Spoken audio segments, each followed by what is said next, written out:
September மாதம் இரத்த புற்றுநோய் விழிப்புணர்வு மாதமாக கருதப்படுகிறது. இரத்தம் 3 வகையான இரத்த அணுக்களால் ஆனது. இந்த இரத்த அணுக்கள் எலும்பின் நடுப்பகுதியில் உள்ள போன் மேரோ என்னும் இரத்தம் உற்பத்தியாகும் இடத்திலிருந்து உற்பத்தியாகின்றன.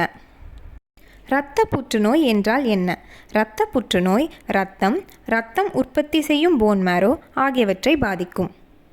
பொதுவான அறிகுறிகள்: காய்ச்சல், உடல் சோர்வு, நடுக்கம், அடிக்கடி தொற்று ஏற்படுவது, இரவில் வியர்த்தல், கண்களில் தெரியும் இரத்த சோகை, குமட்டல், உடல் எடை குறைவு, அதிகமாக இரத்தம் வடிவது, தோல் வெடிப்பு, தோல் அரிப்பு மற்றும் சிராய்ப்பு, வயிற்று வலி, எலும்பு பலவீனமாவதால் வரும் எலும்பு முறிவு, எலும்பு மற்றும் மூட்டு வலி, நெறி கட்டுவது.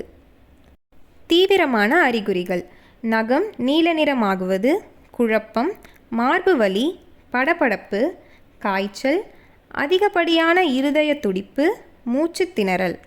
வாயில் காணப்படும் அறிகுறிகள்: ஈர் வீக்கம், ஈரில் இரத்தம் கசிவது, அன்னத்தில் சிராய்ப்பு, வாய்ப்புண் மற்றும் நீல நிற உதடுகள், வாய் ஓரங்களில் உண்டாகும் புண், வாய்ப்புஞ்சை.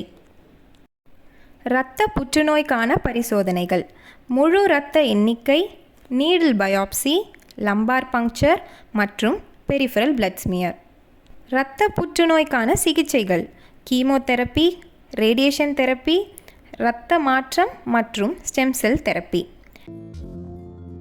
இரத்த புற்றுநோய்க்கான அறிகுறிகள் ஏதேனும் உங்களுக்கு தென்பட்டால் உடனடியாக மருத்துவரை அணுகுங்கள். இரத்த புற்றுநோயை தடுப்போம், ஆரோக்கியமாக வாழ்வோம். நன்றி.